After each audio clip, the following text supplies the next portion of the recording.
हिसार के गांव कनोहा में सरकारी बसें रोकी गई। आपको बता दें कि ग्रामीणों ने किनाला पाबड़ा से हिसार जाने वाली बस सहित 4 बस कनोहा में रोकी है। ग्रामीणों का कहना है कि वो बसों की कमी के चलते कई बार अधिकारियों से मिले, जिससे ऑफिस पहुंचने वाले कर्मचारियों और आम सवारियों को भारी परेशानियों का सामना करना पड़ा। कई बार प्रशासन से मिलने के बाद भी उनकी समस्या का समाधान नहीं हुआ। कनोहा में ग्रामीणों का कहना है कि प्रशासन उनकी नहीं सुन रहा है और इसलिए बसें जो है वो रोकी गई हैं।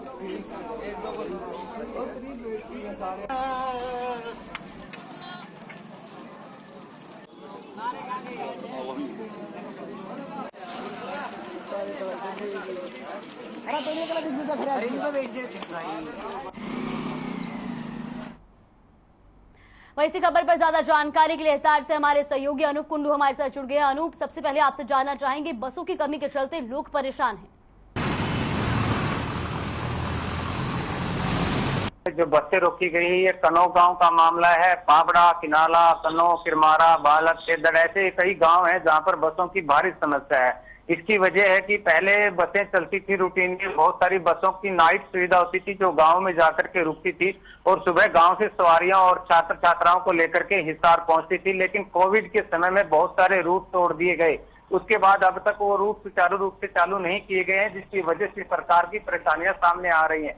सबसे बड़ी बात यह है कि जिस प्रकार से कनौ गांव के लोग हैं वो जीएम से मिले हैं, उसके अलावा डीसी से भी उन्होंने गुहार लगाई है, तो तमाम है जब आला अधिकारियों से वो लोग अपनी गुहार लगा चुके हैं और उसके बाद भी उनकी सुनवाई नहीं होती, तो कहीं न कहीं उसके बाद वो इस प्रकार का कदम उठाने के लिए मजबूर हुए कि उन्होंने बसें रोकनी पड़ी। हालांकि 4 बसें रोकने से लोगों को काफी परेशानी हुई, उसमें छात्र छात्राएं थे, बुजुर्ग महिलाएं थी, उसके साथ बीमार व्यक्ति थे, उनको काफी परेशानियों का सामना करना पड़ा। लेकिन ग्रामीणों का कहना है कि प्रशासन उनकी अनदेखी कर रहा है। यहाँ पर बहुत बड़ी बड़ी दुर्घटनाएं होने की संभावना रहती है, क्योंकि जिस रूट पर बसें चलती है, मान लीजिए सुबह कोई बस किनाला से चली तो वो किनाला, फरीदपुर और पावड़ा तक आते आते बिल्कुल फुल हो जाती है। उसके बाद बीच के जो 6 से 7 स्टॉपेज रहते हैं वहां की सवारियों को दिक्कत होती है, उनको बसों में सीटें नहीं मिलती। वहां के छात्र छात्राएं चाहे सवारियां हैं वो मुंह ताकती रहती कि दूसरी बस आएगी। तो तमाम रूटों पर बसों की भारी कमी होने के कारण आज जो कनौ गांव के लोग हैं उन्होंने वहां पर 4 बसों को वहीं पर रोक लिया। हालांकि पुलिस मौके पर पहुंची, लोगों को समझाने का प्रयास किया जा रहा था, लेकिन ग्रामीणों का कहना था कि जब वो अधिकारियों से मिलते हैं तो उनकी सुनवाई नहीं होती। जब तक जीएम यहाँ पर आकर के आश्वासन नहीं देते कि तमाम रूटों पर पहले की तरह बसें चलेगी, तब तक उनका ये प्रदर्शन जारी रहेगा। जागृति जी बिल्कुल अनूप, और लोगों का नाराज होना भी बिल्कुल जायज है, क्योंकि अगर बसें कम रहती है तो ऐसे में ओवरलोडिंग होती है, बस में ओवरलोडिंग की जाती है। बच्चे जो है स्कूल जाने वाले या जो छात्र हैं कॉलेज जाने वाले, जो अपनी नौकरियों पे जाने वाले लोग हैं, वो सब लोग अगर एक ही बस में इतने सारे लोग भर के जाएंगे तो ऐसे में ओवरलोडिंग होती है और ऐसे में एक्सीडेंट होने की भी जो है वो संभावनाएं बनती है। तो ऐसे में लोगों का नाराज होना भी साफ तौर पर जायज है। जागृति, ऐसी घटनाएं हिसार जिले में बहुत बार आती है कि छात्र बस से गिर जाते हैं, चोटें लगती हैं और छात्र की मौत तक हो जाती है। तो उसके बावजूद भी प्रशासन इस पर गंभीर नहीं है, क्योंकि जिस गांव से बस चलती है उस गांव से हिसार तक पहुंचने में 2 गुना सवारियां हो जाती है। अगर बस में 50 की सीटिंग है तो 80, 90, 100 तक सवारियां एक बस में ढूंढनी शुरू हो जाती है। उनकी भी मजबूरी है, क्योंकि जिन छात्रों को 8 बजे चल करके 9 बजे क्लास लगानी है वो उसमें बैठने का प्रयास करते हैं। जो लोग सुबह हॉस्पिटल में पहुंच करके अपनी बारी का इंतजार करते हैं वो उसमें जाते हैं, कर्मचारी जो होते हैं वो उसमें जाते हैं। तो ऐसे तमाम जो लोग हैं जिन्हें सुबह सुबह पहुंचना होता है तो उन्हें बड़ी परेशानी हो जाती है और ऐसे में प्रशासन ने तमाम वो बसें दोबारा से चालू करनी पड़ेंगी जिनके नाइट सटे होते थे गाँव में।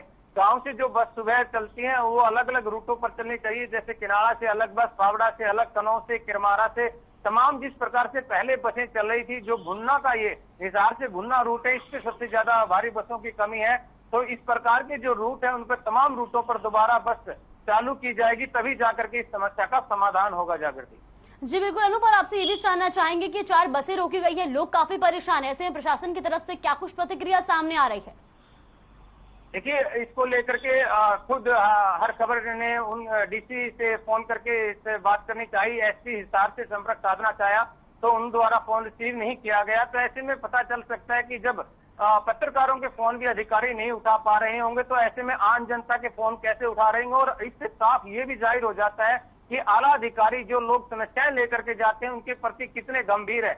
या तो ये बात हो सकती है कि अधिकारियों को जब तक जाम ना लगे, जब तक लोग सड़कों पर ना आए, तब तक उनकी समस्याओं का समाधान न करने की कस्में खा लिया है। नहीं तो ऐसा नहीं होना चाहिए कि कोई शिकायत उनके पास आई है ग्रामीणों की कि बस रूट को लेकर के, छात्राओं की समस्याओं को लेकर के, तो उससे गंभीर होना चाहिए और उनका सुनवाई होनी चाहिए। लेकिन जब तक जाम ना हो जाए, तब तक लोग सड़कों पर ना आ जाए, तब तक प्रशासन इस पर कोई कार्रवाई नहीं करता। हालांकि जब ये पता चला कि 4 बसें कनौ गांव में रोक ली है, उसके बाद पुलिस प्रशासन भी वहां पर पहुंचा है, हो सकता है जीएम भी वहां पर पहुंचे, तो उसके बाद अधिकारियों को भी समय लग जाता है और वो उस समय आश्वासन भी देते हैं कि जल्द से जल्द आपकी समस्या का समाधान किया जाएगा और हो सकता है उस समस्या का समाधान भी कर दिया जाए।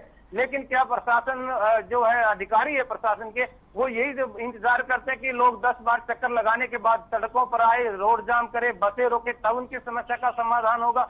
ऐसे में सरकार को भी इस पर ठोस कदम उठाए जाने चाहिए और उन अधिकारियों के खिलाफ सख्त कार्रवाई करनी चाहिए जो अपनी ड्यूटी में लापरवाही बरतते हैं। जागृति जी बिल्कुल अनूप, बहुत बहुत धन्यवाद आपका हमारे साथ जुड़ने के लिए और तमाम जानकारी हम तक पहुंचाने के लिए।